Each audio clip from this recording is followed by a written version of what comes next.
When we deal with problems in life, we often want to fight them by resorting to violence rather than taking a peaceful approach. These problems can be things like arguing with friends, significant others, or even more grave incidents like the loss of a family member or a loved one.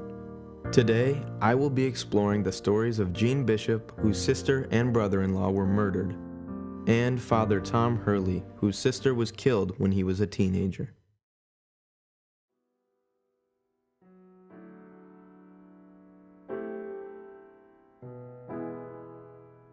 I first went to visit Gene Bishop, who described the night her sister and brother-in-law were killed.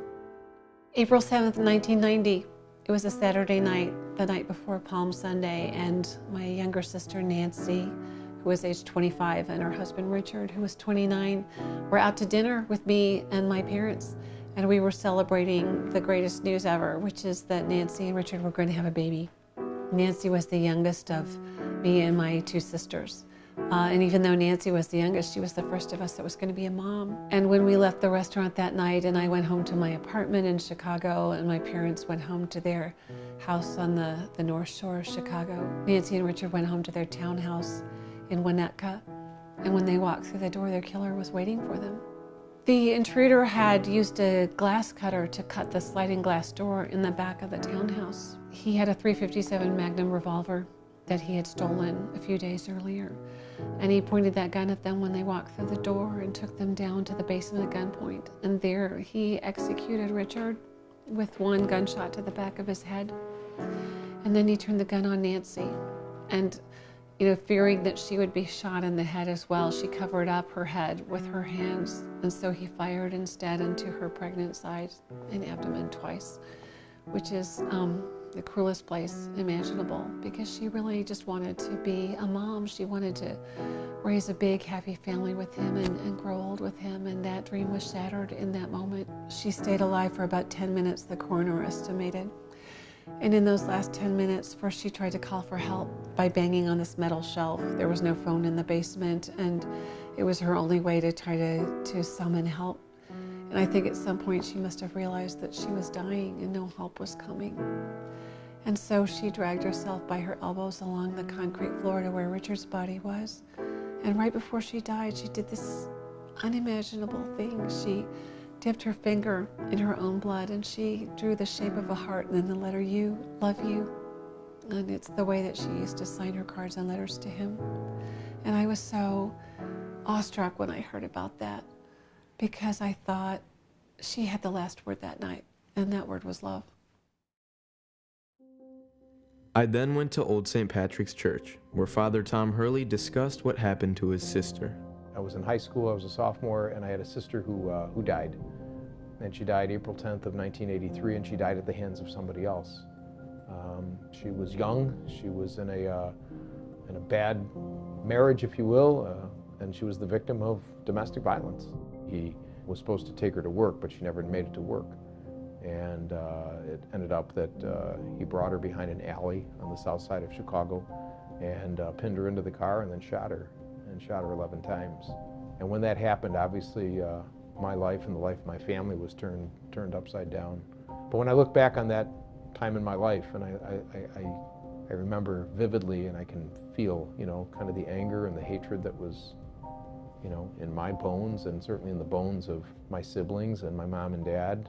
So I think I know something about anger and hatred because it was alive and well.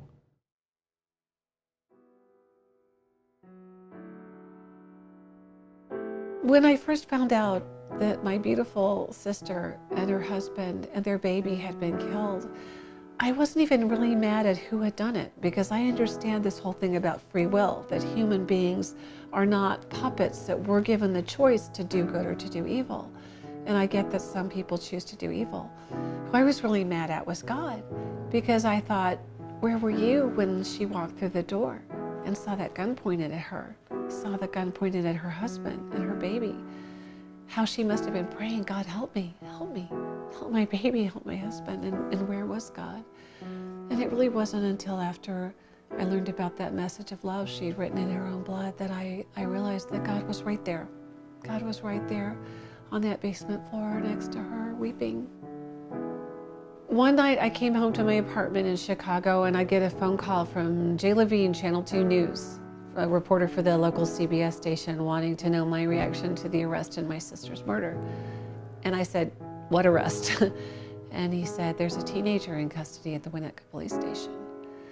And I was so stunned to find out that it was this 16-year-old kid and that he had, broken in and done this murder and then bragged about it to his friends. None of his friends turned him in until finally one of them decided to do that. That's when we even learned that he had gone to Nancy and Richard's funeral. On one hand, what is the good that came from a very dark situation? I guess the good was that I saw church, I saw compassion, I saw the mercy of God from a totally different perspective, and I think it really influenced me in a very powerful way.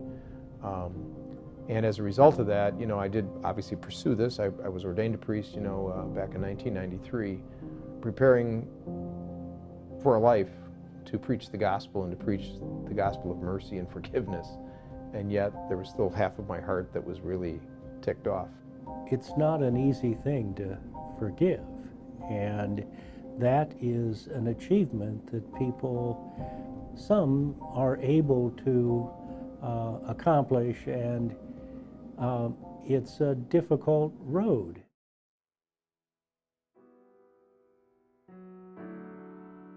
I think initially I knew, whoever had done this, I couldn't hate him because that would give him power over me, right?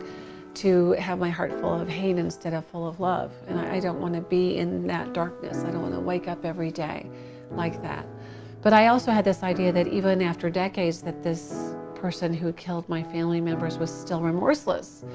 And I realized that I had never reached out to him and told him I had forgiven him. And so I was really convicted by that, and I wrote a letter to this young man in prison saying, "I forgave you a long time ago, and I told everyone in the world except the most important person of all, and that's you. And that was wrong, and I'm sorry." And he wrote me back a few weeks later a 15-page letter, front and back, taking responsibility for the crime, saying, "Yes, I am guilty. I did kill your family members, and I am so sorry." The turning point for me, and I know exactly when the turning point was, because I was standing on the altar of this church at Old St. Patrick's, and it was the same weekend that it was going to be the execution of the gentleman who orchestrated the bombing down in Oklahoma back many years ago in April. And I just remember standing on the altar and saying, "There's something wrong here.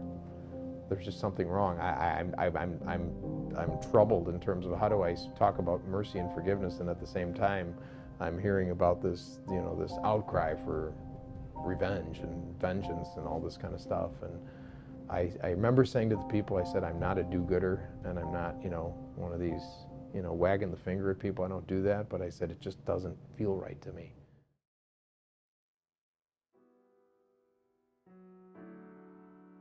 I don't want to be defined by my sister's loss. I don't want to be defined likewise by hatred and being angry.